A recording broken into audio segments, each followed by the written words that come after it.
since your way to this life, away from the noise, knowing your solitude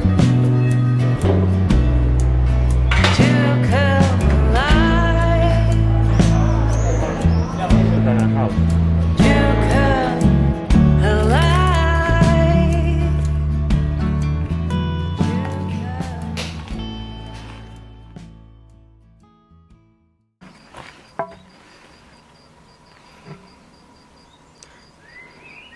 So I haven't been in front of the camera for about a month, so I have some stuff to update you on. Usually when you watch our videos, you're watching like a couple of weeks behind. It usually takes a couple of weeks to get all the footage together and edit it and do the subtitles and everything. So the videos that you saw before we went to Italy were actually from like 2 weeks ago. And yeah, I haven't done a video since then, so hello. Italy was a lovely break, and it was really a break that we needed. We hadn't been away from the farm ever together since we started living here, and we hadn't really had a holiday since we moved to Spain like nearly 3 years ago. Living this lifestyle, holidays are just one of the things that we had to kind of give up. Obviously we can still get away if we want to or if we need to, but it's not something you can just do on the spur of the moment. We're lucky to have friends who can farm sit for us, but we don't have loads of people who are in the position where they can come and spend 2 weeks here when it's convenient for us to look after everything. So we're really grateful for that, and it's not something that we can do very often. I don't know when we'll get another chance to go on a holiday, so it was really nice to get away. I was there for my best friend's wedding primarily, and that was a really lovely day, and I'm really glad that we made it to that. However, it wasn't quite the holiday that we'd had in mind and that we'd had planned. I'm telling you this because it'll probably be apparent in the videos and in some comments that I might make, or in stuff that you see me doing or not doing.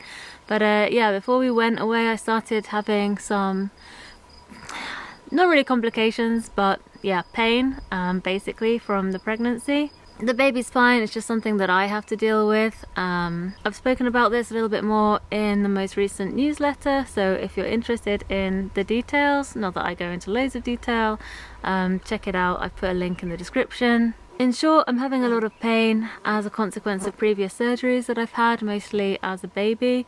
It's not unexpected, and yeah, it's just something I've got to deal with. So Italy was quite tough. I started getting this pain quite suddenly a couple of weeks before we went. The pain was probably worst in the week before we left. I couldn't really do anything that week. I would find that any motion or activity would kind of set it off, and I would just have to lie down and rest and try and let it pass. It was also pretty bad in the first week. I spent most of the time in bed or on the sofa. I read a lot of books, and yeah, but the funny thing is about being in pain, you're not really fully there. It's also kind of hard to motivate yourself to do anything. You're mostly just kind of getting through it. So yeah, although I read a lot, I was also just like sitting there zoning out a lot as well. And yeah, that's how I spent a lot of the holiday. At one point we actually managed to get some painkillers from some Italian doctors, and thankfully for that I was able to make it to the wedding at the end, and the last week I was a little bit better. So yeah, that's what's going on at the moment. That's what's been going on for about the last month, and it is what it is. But yeah, anyway, let's get back into the video that I was planning to make. We're gonna go back to before we left for Italy. There were a few things that we were trying to get done. Before we left, we spent the last few days trying to get the farm ready for our farm sitters. There was a lot to do, including a serious clean of the house and the outside area, which had slowly become messier and messier over the months.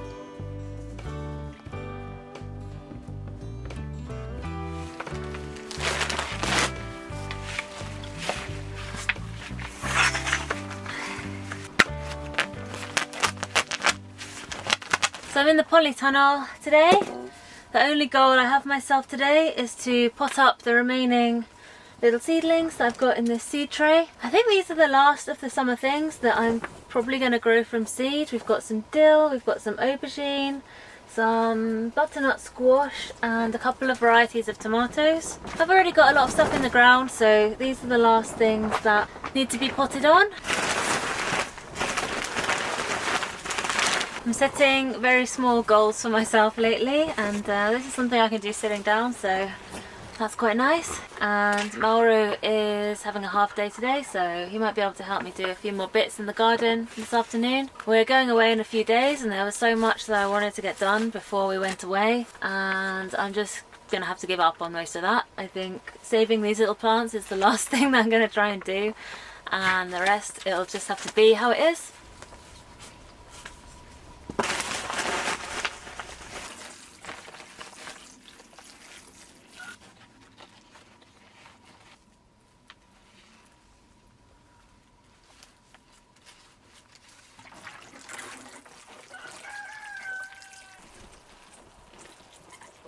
One thing that is actually quite hard to find in Spain, and I don't know why, I feel like it would be the most useful thing, is drip trays.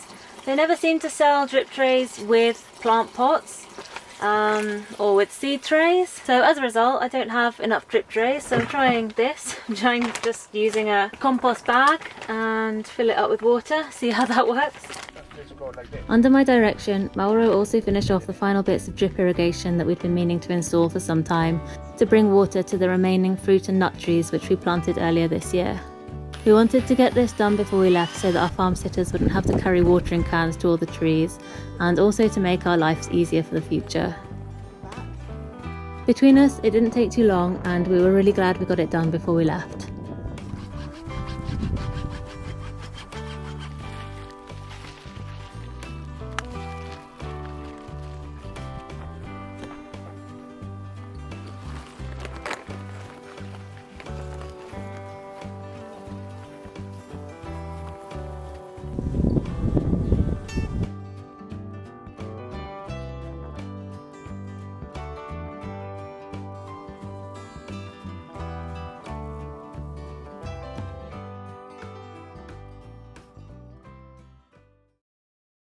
Just coming out to the garden, got my basket, there might be a few things to harvest.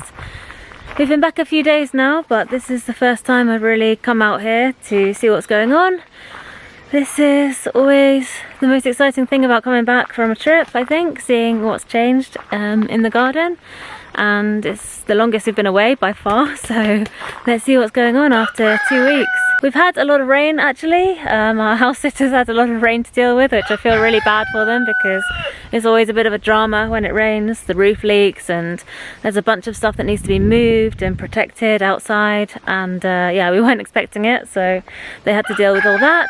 And it's still been raining since we've been back, so everything has grown loads by the looks of things.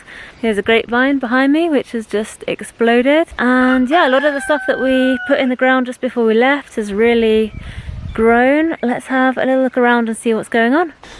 I've got a cauliflower here that looks like it's just ready to pick. Maybe it's a little bit past it, but I will pick that and we'll have that tonight. This bed of garlic is all ready. Garlic tends to fall over when it's getting ready, and honestly I should have picked it before we left because now it's rained, and it would have been better to pick it when it was dry, but this is all going to have to come up. We've got some enormous cabbages and kale going on here. There are a lot of leaves on this that I can pick, lots of the chickens as well. This is going to be way too much for us. Starting to get some red cabbage heads here as well, and another one over there. We've got onions, this one's starting to go to seed. Onions here, looking pretty good. More kale over here, this is looking gorgeous. We've got peas growing here. Lots of these look like they're ready. Looks like we've got two varieties here, a pod pea, and I think this is a snow pea. I really love these ones, they're so delicious. In fact, I'm going to eat this one right now. We just pull the edge off, and I'm going to eat this. So good. The green beans are looking huge. These have literally quadrupled in size, and we're getting some flowers, which is really exciting. I did really badly with beans last year, so I really made an effort this year to try a few different varieties and get them in nice and early, and have time to try a few successional plantings and see what time kind of works best for them. So I think I partly just got the timing wrong last year, so I'm really excited about these. And we've got another bed of beans as well over here. More garlic in this bed. We've got a row of tomatoes along here, which I planted before we left. All I need to do is, not now necessarily, but pick off all of the little side shoots, if you can see them coming out of here, and that way the plant will put a bit more energy into growing upwards and producing fruit and not quite so much side foliage. But yeah, this is really exciting.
Well, this patch here has just gone crazy. It's completely blanketed by weeds. But we've got a few peppers coming up in between, and we've got some potatoes in here as well, which had self-seeded.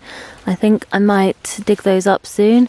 And we've got some pretty huge tomato plants, which I only planted a few days before the rest of them that we've just seen, and these are enormous. I wonder if we've got any little tomatoes forming yet. I don't think so, but yeah, I staked these before we left. They were just beginning to need it, so I think they could do with a little bit more staking and maybe some pruning.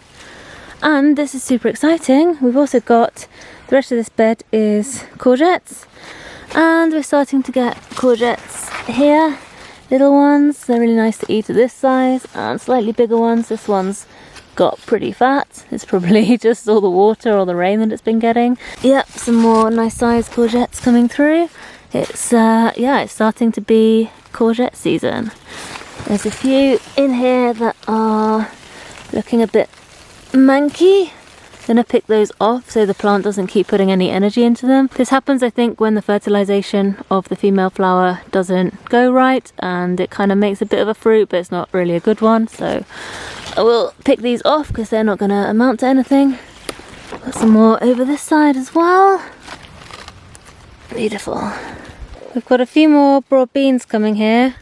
I planted a second batch of broad beans in a few places just to see if I could extend the broad bean season a little bit, but the answer is no, really, because as you can see, this plant is pretty small and it's probably only going to make like 4 or 5 pods. When you plant them too late here, it's just too hot and they just flower too quickly before they've put on much growth, so you just don't get enough flowers on one plant, and it's really just not worth it. So I won't bother with that again. It's a shame because the broad bean season is really short here.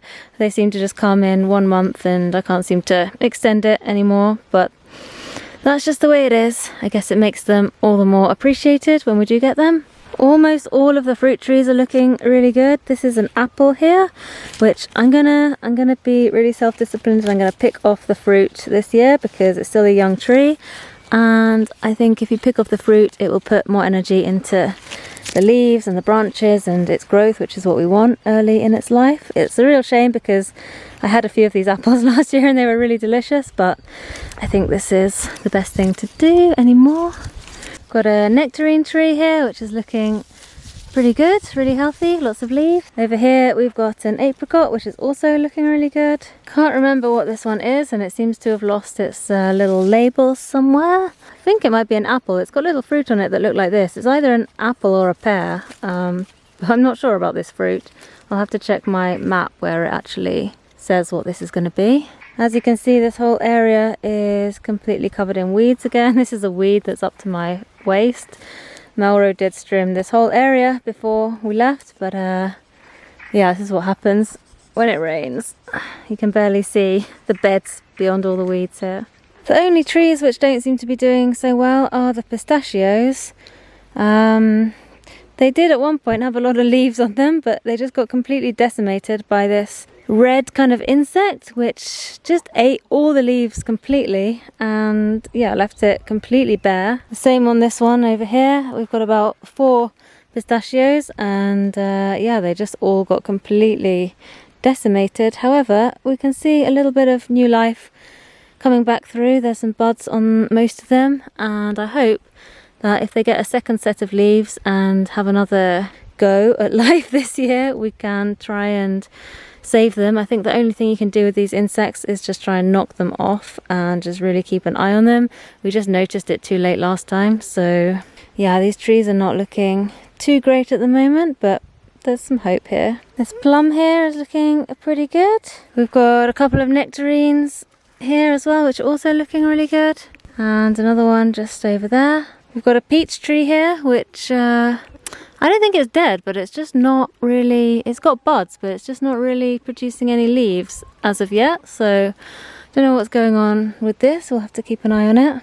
So this is the biggest courgette that I have found, and I'm gonna make my favorite thing with it, which is something called courgette butter. I haven't made this since last year when we had a courgette glut. It's something that I think is just nice to have seasonally, so that we're really looking forward to it. I'm going to show you how we make it.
So there we go, that is my courgette butter. It's just a dip really. That's normally how I eat it, and it's delicious.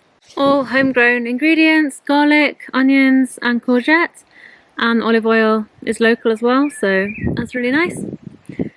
This is honestly one of my favourite things to make in the summer when we have loads of courgettes. Normally I would have done a bigger portion, I would have put 2 courgettes in it, but this was the first courgette we had and I just wanted to use it.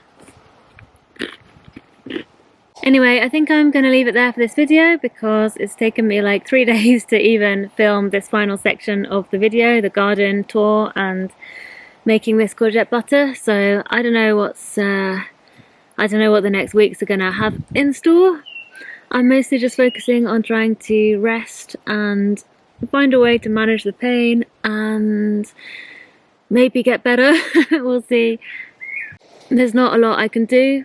The painkillers I have don't really work that well. It's a paracetamol based painkiller and paracetamol has never really worked for me, so I'm not surprised that it doesn't really do that much. It's super weird not being able to do anything, but I also don't have the motivation to do anything either. I really just want to stay on the sofa and still and not be moving. So yeah, I don't know. It's been a really hard month. I feel like I'm a little bit better than I was before, just before we left for Italy, so that's good. But yeah, I don't know, it's not one of those things like when I was recovering from surgery. I mean, it was painful, but you knew that every day was like the worst day. The next day you'd be a little bit better and you knew you were on an upward trajectory. With this, I really don't know, so we'll have to see. Thank you for watching this video. Maybe we'll see you next week. I think we'll see you next week. Mauro has got some interesting stuff planned. He's got some projects on the go at the moment. We've obviously got the weekends when we can do stuff together. And we're actually hosting a workshop here very soon. So that's really exciting. I'll tell you all about that as well. I hope you've enjoyed this video and I will see you soon.